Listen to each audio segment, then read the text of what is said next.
Hey, all you warriors out there, all you Christian warriors. I want to talk about tonight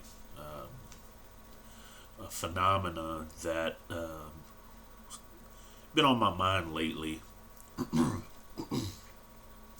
Excuse me, because of an experience that I had some time ago, and this experience it it actually came to mind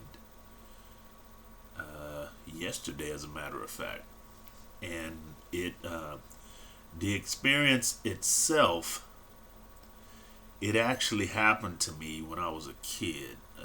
It happened in probably the year was 1983, I believe.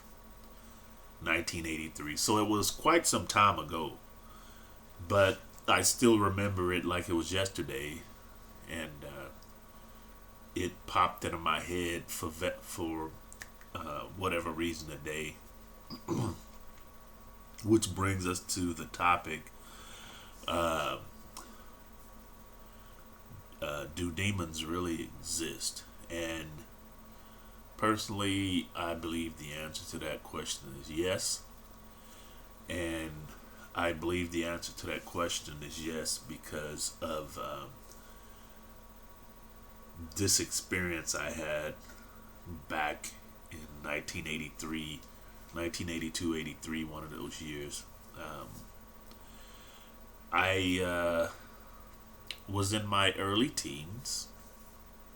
I had a friend who he was a couple of years older than me, 2, 3 years older than me, but he was a good friend. I was originally a good friend with his younger brother. Um, Me and his younger brother were of the same age, and we were in the same class. We were classmates, good friends, and that's how I got to know this guy, uh, who I eventually became good friends with. He he was kind of a you know march to the beat of his own drum, uh, to put it lightly. He eventually became uh, my classmate because he got left behind in school uh, about 2 or 3 times, I believe. He didn't. Education really wasn't his thing. He was more of a street hustler, and he ultimately became a drug dealer, and that was his life. I mean, he was a good dude. He was doing some bad things, but he was a good friend to me. He looked out for me, and he ultimately, well, let me put it like this: he was very likable. Like, you hear about all these street thugs and gangsters, and you hear about people being scared of them, but this guy was a little bit different. I don't want to say his name, but he was different. He was a street dude, and he took care of his business. But he was one of those dudes that people weren't scared of. They actually liked him. He like created a pretty good rapport and camaraderie with just about everybody. So, because of that, he became pretty popular. And who knows? I mean, he had a very good sense of humor, and who knows, because of his personality, maybe this is why he was able to grow, so to speak, in the dope game, and he was able to get next to certain people that were high ranking in the dope game, and he got to the point to where the number one drug lord uh, in the entire county where I lived at the time. Um, I say the entire county, which is true, but this particular drug lord's territory could have extended far beyond our county. I don't know, but I know in our personal county, which included several cities, pretty good sized cities, this person was the number one drug lord, and he was able to get next to this person, real good friends, the whole 9 yards. So I'm just kind of setting up the atmosphere, I suppose, to get into the subject matter. But us being good friends, he took me to a party that this drug lord was throwing. It was a pretty interesting party, to say the least. Everything was there, alcohol, every drug at that time that was popular. Um, Weed, pills, cocaine. I mean, everything they had at this party. And when we walked in the door of this party, immediately, I got nervous right away because I had seen people out of their brains, high out of their brains before.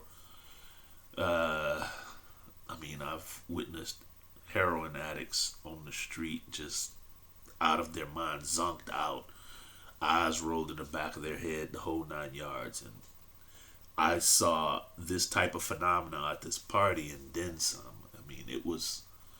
It was crazy. I saw several people that I actually knew, recognized, some being other classmates they were like high as kites. And I was so taken back just by the entire concentration of all these people that are doing drugs. People just laid out, couples in certain different places around the house or what have you, making out with each other, women scantily dressed.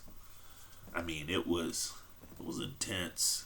And yeah, I was nervous and afraid. And he was there, mingling, having a good time, and I'm just sitting back, watching. When we first entered into the place, I walked around maybe, I don't know, one or two rooms with him. And then I went back to the front, by the front door. And then the smoke started to get to me. I'm like, I got to get out of here. So I'm going to go. I decided to go back to where he was to find him and said, man, I got to get out of here. I can't stay here.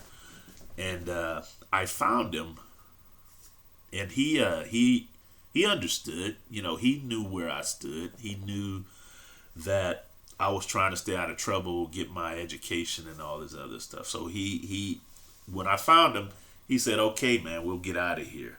But before I found him, is what I want to talk about. I ran into it's a couple of people I ran into, and I looked into their eyes, and they say the eyes is the window to the soul, and that is so very true.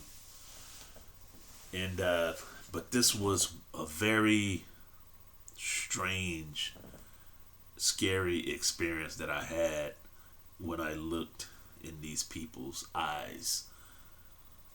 Like, the only way I can describe it is that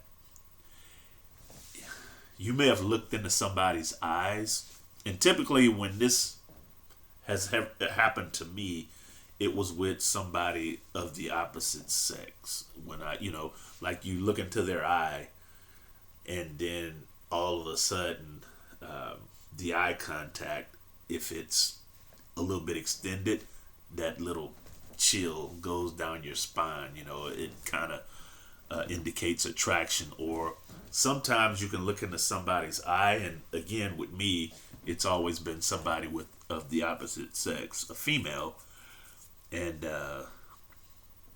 it doesn't happen all the time, but it's happened before on occasion. You make that eye contact and you feel that little buzz of electricity bzzz, on your eyes, and you can tell that it's happening to them too, which I think indicates sexual attraction also. But the experience that I had with these two individuals was kind of like that, but it was the way in which it was. It's like, I really don't know how to describe it. I looked in their eyes and I just saw there was no electricity, but there was darkness.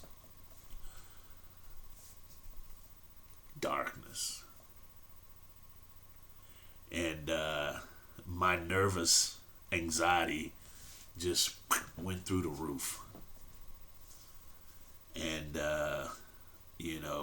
I recall one of them kind of grinning at me, not really saying anything, as I was looking for my friend. And I just knew, man, I got to get out of here. And it was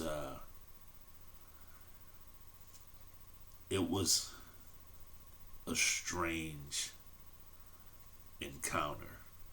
Very strange. Long story short, we got out of there. He took me back home.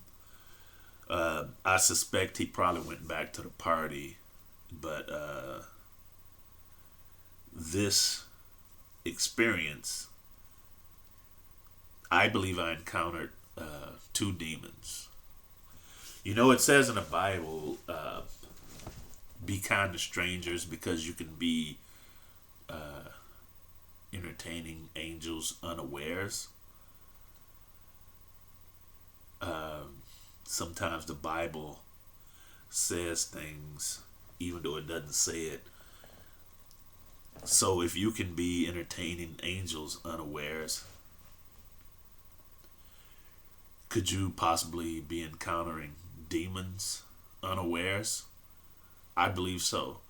And I believe that they can also appear in human form. And when you encounter them, they will, I believe, attempt to lure you into worlds of debauchery. They will tempt you into their evil, twisted worlds. That's what they'll try to do.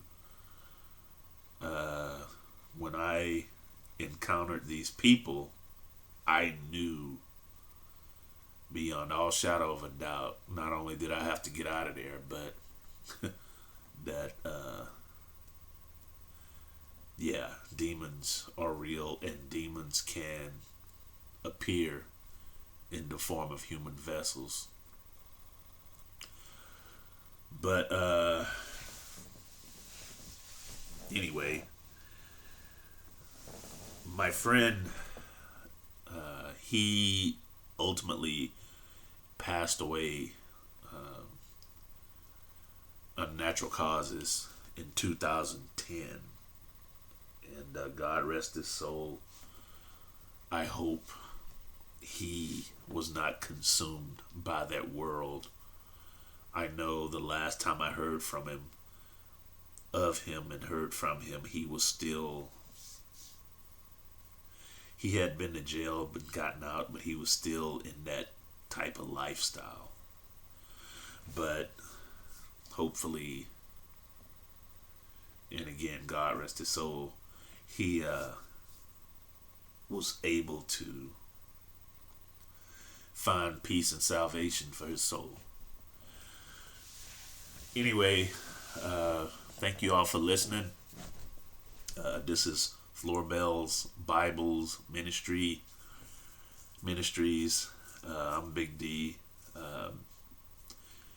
Subscribe, share the link.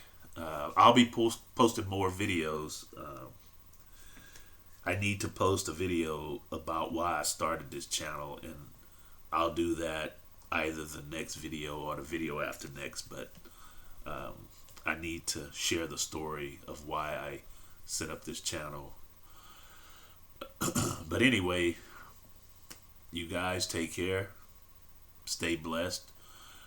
Bless somebody. And y'all have a good night.